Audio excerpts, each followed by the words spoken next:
लगातार जंग का दायरा बढ़ता जा रहा है और ऐसे में आप देखिए कि अब ईरान ने एक बड़ा अल्टीमेटम, जहां पर अमेरिका के सदर डोनाल्ड ट्रंप ने अल्टीमेटम दिया है, तो वहीं पर अब ईरान भी दरअसल पीछे हटने वाला नहीं है। और ईरान ने जंग रोकने के लिए अमेरिका और इजराइल के सामने 6 मुतालबात रखे हैं। जी हां, ईरान ने साफ साफ अल्फाज में कहा है कि जंग खत्म करने के लिए हमारी ये 6 शर्तें हैं। इन 6 शर्तों को अगर अमेरिका मान लेता है, दुश्मन अगर इस पर राजी हो जाता है, तब तो जंग रुकेगी, नहीं तो ये जंग इसी तरह से चलती रहेगी। इन शर्तों में जो पहली बात दरअसल ईरान की तरफ से मांग की गई है कि दोबारा जंग न होने की गारंटी ली जाए, दोबारा जंग न होने की जमानत अमेरिका और इजराइल ने उसी बुनियाद पर यह जंग रुक सकती है। यह दरअसल पहली और बड़ी मांग है जो ईरान की तरफ से की गई है। और ईरान ने कहा है कि सबसे पहले इजराइल और अमेरिका इस बात की जमानत लें कि अब इस तरह की जंग खित्ते में दोबारा नहीं होगी, दोबारा से ईरान पर जंग थोपी नहीं जाएगी। इसके अलावा जो दूसरी बड़ी मांग की है ईरान ने, वो ये है कि मशरिक़ वुस्ता यानी मिडिल ईस्ट से तमाम अमेरिकी फौजी अड्डों का खात्मा, क्योंकि मिडिल ईस्ट में आप देखिए कई बड़े अमेरिका के एयरबेस हैं, चाहे कतर की बात करें, ओमान की बात करें, बहरीन की बात करें, अबू धाबी की बात करें, दुबई की बात करें, कुवैत की बात करें, इराक की बात करें, सऊदी अरब की बात करें, हर जगह पर अमेरिका के एयरबेस हैं, अमेरिका के हवाई अड्डे हैं। और इन हवाई अड्डों से कहीं ना कहीं वो ईरान को हमेशा से टारगेट करता रहा है, पूरे मिडिल ईस्ट पर अपनी दादागिरी चलाता रहा है। तो ऐसे में ईरान ने जो दूसरी बड़ी शर्त रखी है कि मशरिक़ वुस्ता से अमेरिका अपने तमाम फौजी अड्डों को खत्म करे।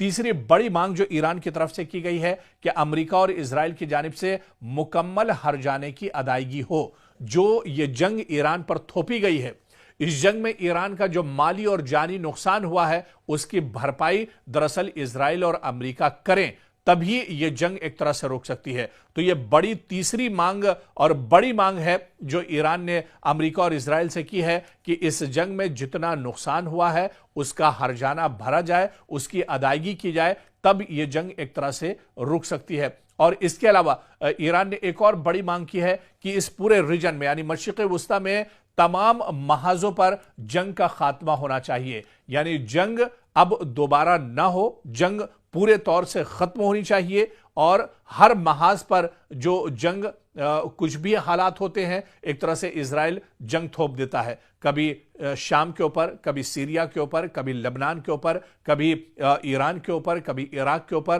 तो इस तरह के हालात बिल्कुल बर्दाश्त नहीं किए जाएंगे। तमाम जितने भी ये पूरा जो इलाका है, यहां से जंग का खात्मा इजराइल और अमेरिका को करना होगा।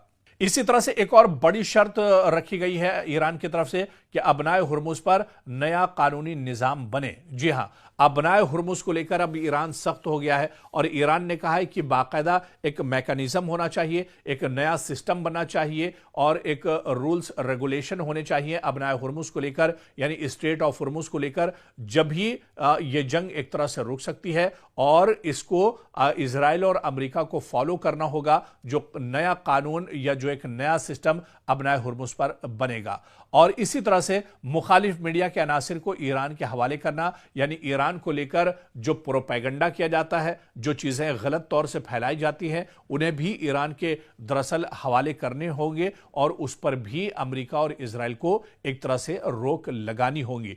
तो जंग रोकने के लिए ईरान ने साफ इशारा दिया है और ईरान ने कहा है कि जंग तभी रुकेगी जब ईरान की ये 6 शर्तें मानी जाएंगी। इस पर अगर इजराइल और अमेरिका एक तरह से मान जाते हैं, रजामंद हो जाते हैं, तो फिर यह जंग एक तरह से रोकी जा सकती है, नहीं तो यह जंग चलती रहेगी। और आपको याद होगा कि जब ईरान के supreme leader Ayatollah Ali Khamenei जिंदा थे, उस वक्त उन्होंने कहा था कि हम जंग की शुरुआत नहीं करेंगे, लेकिन अगर जंग हमारे ऊपर थोपी जाती है तो हम दुश्मन को मुंह तोड़ जवाब देंगे। और उनकी शहादत के बाद एक बार फिर ईरान की तरफ से बड़ा बयान आया था। पासदाराने इनकलाब ने कहा था कि यह जंग दरअसल शुरू तो इजराइल और अमेरिका ने की है, लेकिन यह जंग रुकेगी जब ईरान चाहेगा। यानी अब ईरान जब इस जंग को खत्म करना चाहेगा तभी यह जंग खत्म हो सकती है, नहीं तो इजराइल और अमेरिका की धमकियों से ईरान डरने वाला नहीं है। तो अब इस जंग का दायरा लगातार बढ़ता जा रहा है और ऐसे में एक बड़ी डिमांड, एक बड़ी मांग दरअसल अमेरिका के सामने ईरान ने रखी है। अगर अमेरिका इन मांगों को मान लेता है तो यह जंग फौरी तौर पर एक तरह से रुक जाएगी, लेकिन जो मांगे ईरान की तरफ से की गई हैं, इन्हें अमेरिका और इजराइल को मानना होगा।